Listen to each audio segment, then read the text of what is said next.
linear way. Well, we're about to completely dismantle that idea today. Yeah, we really are. Because when you actually look at the historical mechanics of how humans communicate, you realize language is definitely not a tree. Right. It's forged in war, it's shaped.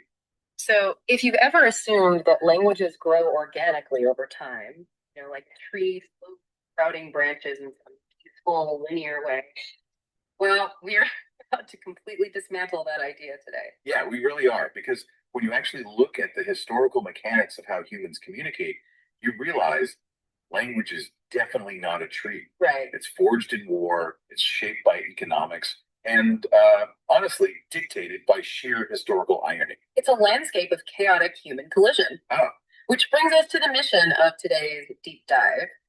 We are looking at notes by Johann Kassim. right, the linguist. Exactly. He's native to both English and Malay, and he spent years mapping out the bizarrely parallel yet entirely contrasting life cycles of these two massive global languages. And the way he breaks them down is fascinating. He looks at their histories in three distinct phases: primeval, middle, and modern. But the real hook here, the thing that Kassim uncovered that is just incredible, is what happened in the 11th century. Oh, the synchronized collapse. Yes. Right in the mid 11th century, a violent argument over a shipping tax in Southeast Asia and a bloody battle on a hill in England completely rewrote the words coming out of your mouth today. Both of their primeval periods suffered catastrophic collapses at almost the exact same time. Which is wild. You have two languages operating on opposite sides of the planet under completely different conditions, and they hit the exact same historical cliff. Okay, let's unpack this. To understand how they fell, we have to look at how they were built.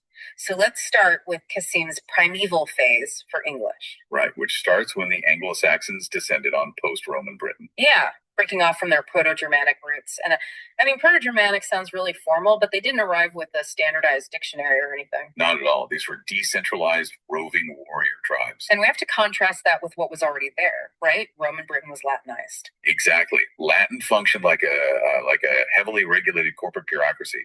Every word, every conjugation had strict rules enforced by centralized empire. So if Roman Latin was this tight, centralized bureaucracy, Old English was like a scrappy open source coding project. That's a great way to put it. It was messy, it was decentralized, it varied from village to village.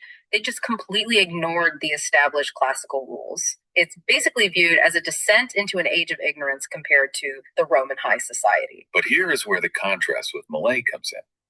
While English was forging its primeval identity in the ashes of a fallen empire, primeval Malay was proving you could achieve linguistic separation through aggressive global empire building. The exact opposite mechanism. Right. We're looking at the same timeline here, roughly 600 AD to 1000 AD. But Malay was distancing itself from the broader Austronesian language family by becoming the engine of international commerce. And Austronesian is that massive family of languages spread by seafaring peoples across the Pacific and Indian Oceans, right? Yeah, exactly. But Malay didn't just stay a local seafaring dialect. They integrated vast Indic influences to build civilizations that genuinely rivaled Rome in scale. Like Funan, Champa, Kedah. And eventually the Srivijaya Empire. This region was the absolute center of global wealth. The gold and spice trade was so immense that Indian texts referred to it as Suvarnadvipa. The island of gold. Exactly. And we even have records from the ancient Greek geographer Ptolemy naming the region the Golden Chersonese.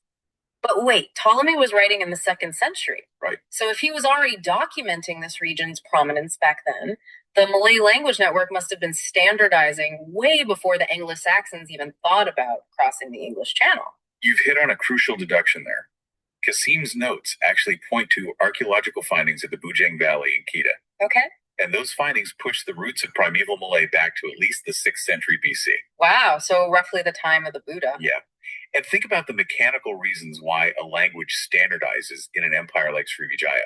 When you manage a trade network spanning from the Middle East all the way to China, you need common terms. Oh, sure. You need absolute terms for weights, measures, legal contract. Trade forces, linguistic conformity.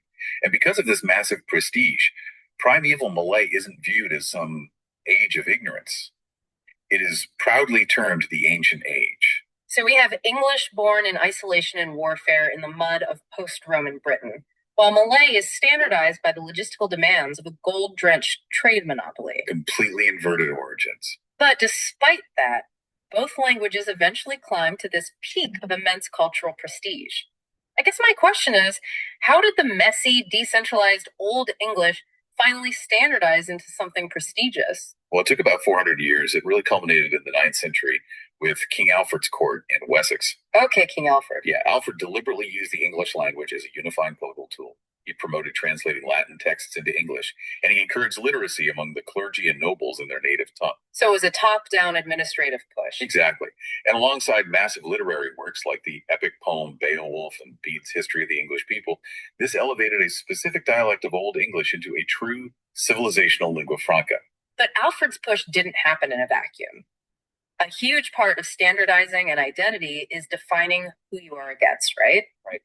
And for the Anglo-Saxons in the 9th century, the ultimate other was the Vikings.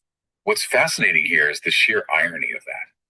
The Anglo-Saxons viewed the Vikings as terrifying, primitive barbarians. But sociologically and religiously, 9th century Viking culture was virtually indistinguishable from what the Anglo-Saxons themselves were practicing just 4 centuries earlier. Wait, I need to push back on this a bit.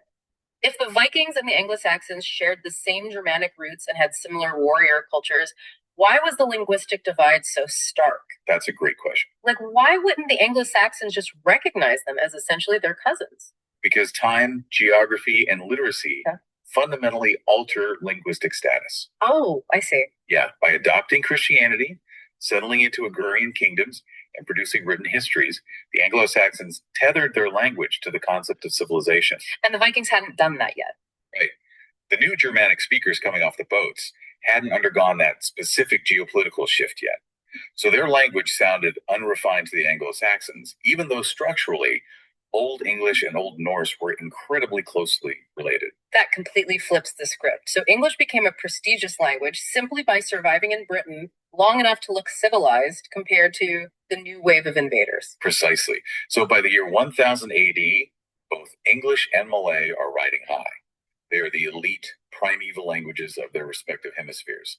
English commands Alfred's courts, and Malay runs the global economy through the Srivijaya Empire. But lurking right around the corner in the 11th century are the economic and military sledgehammers that are going to shatter both of them. Right, the synchronized collapse. Let's look at the fall of primeval Malay first. This happens in the year 1025 AD. The Srivijaya Empire has an iron grip on the region, but then a Tamil Khmer expedition led by a ruler named Rajendran Chola suddenly completely sacks the Malay capital at Kedah. And we really have to look at the economic motive here. Rajendran Chola wasn't interested in territorial conquest or cultural assimilation. Oh. No, this was a targeted strike to destroy the Srivijaya monopoly.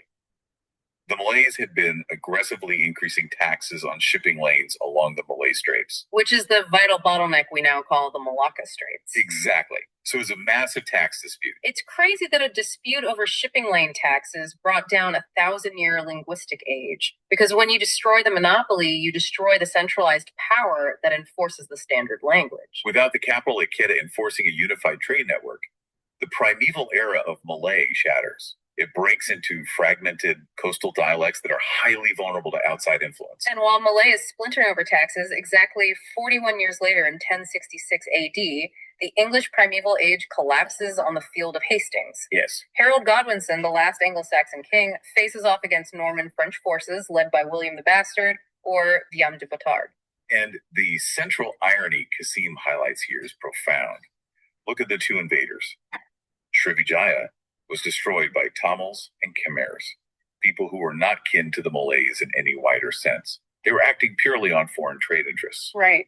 But the Normans, who conquered the Anglo-Saxons at Hastings, the word Norman derives directly from Northmen. They were actually descendants of Norse Vikings. Here's where it gets really interesting, though. If they were Vikings, why were they speaking French? Why wasn't Hastings just a clash of two different Germanic dialects? Because of assimilation.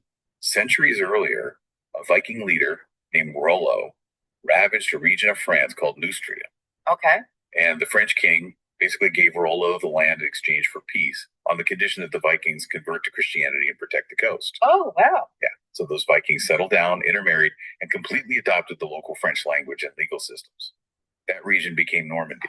So are you saying Malay, this massive cosmopolitan empire-building language, is structurally altered by total strangers over a tax dispute? while English is overthrown by their own distant French-speaking Viking cousins. That is exactly what happened. And these defeats triggered what Kassim calls their middle periods. Right, which were defined by sheer survival. So after Hastings, how did the introduction of a French-speaking ruling class actually alter the English language? It created an immediate stark class divide. You suddenly have a Norman French upper class controlling the law, the military, the courts, and they are ruling over a working English populace. Middle English was birthed in that friction. Kassim provides this brilliant, concrete example of how this sociological fracture literally rewrote our vocabulary today, specifically around food. Oh, yes, the meat distinction. Right. If you were an English peasant out in the muck raising livestock, you used your Germanic vocabulary. You raised a cow, a pig, or a sheep. But when that animal was slaughtered, cooked, and served to the French-speaking nobles in the castle, it ceased to be a cow or a pig. It became boeuf, pork, or mouton, which gives us beef, pork, and mutton. The people raising the food and the people consuming it were literally speaking two different languages. Yeah, we still live with that linguistic class divide every time we look at a restaurant menu. We really do. The working class animal versus the upper class meal. Middle English survived because the lower classes absorbed just enough French to interact with their rulers, and English only returned to prominence much later, around the reign of Edward I. Mostly because the English kings started losing their ancestral territories in France to the French crown, so they had to lean into their English identity to maintain local support. So English survived its middle period by becoming a dual class system. Meanwhile, Kassim explains that Malay survived its middle period by opening its doors entirely. Right, because without the Srivijaya tax monopoly at Kedah, the Malays were no longer the isolated masters of this trade.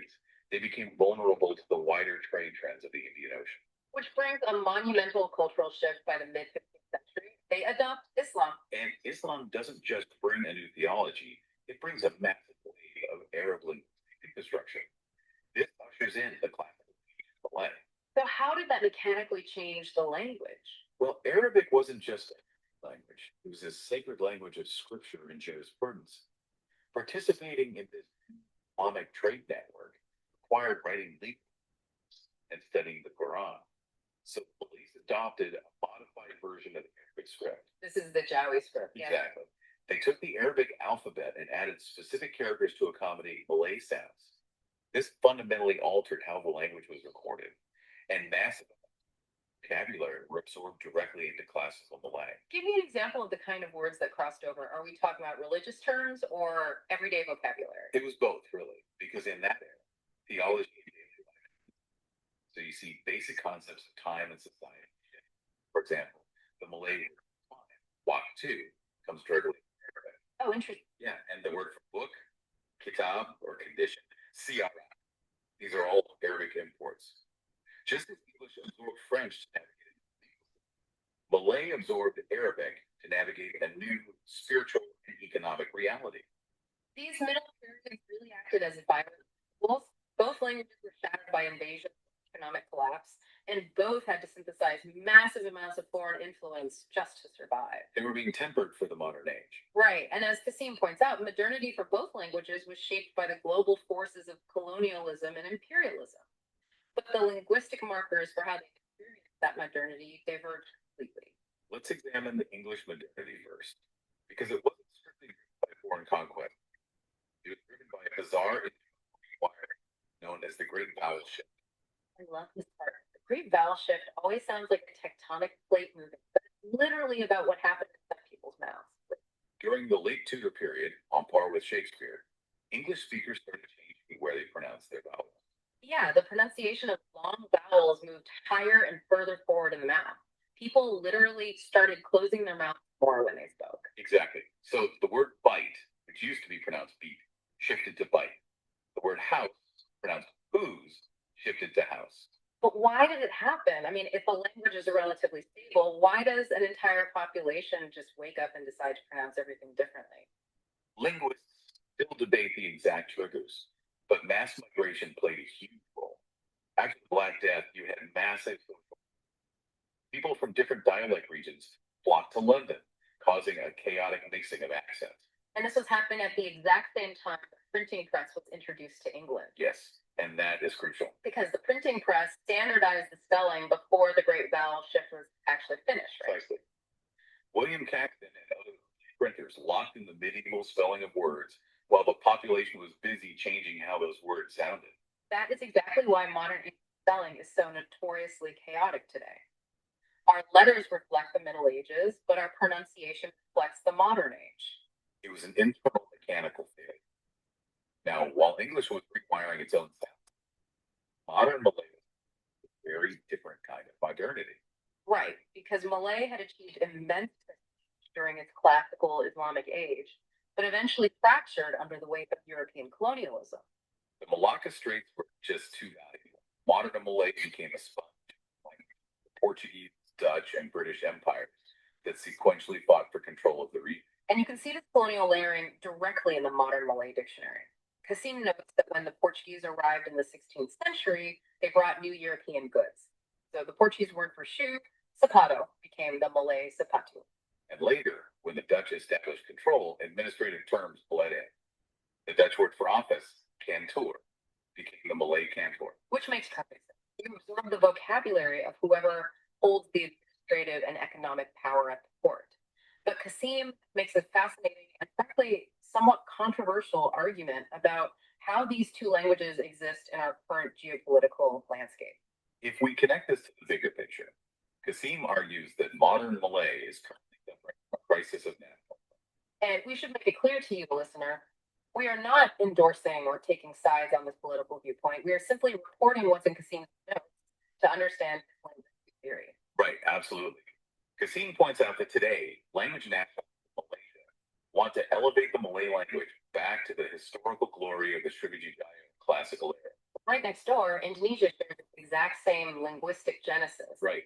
But Indonesia has codified its own variant, Bahasa Indonesia, and built a distinct national identity around it. So Kassim argues that when political borders draw hard lines through a shared linguistic heritage, the language itself becomes a casualty. The historical unity is fractured because both modern nations want exclusive ownership over its legacy. Exactly. According to his analysis, treating a language as a sacred monument of national pride restricts its pragmatic growth. And this provides the ultimate contrast to modern global.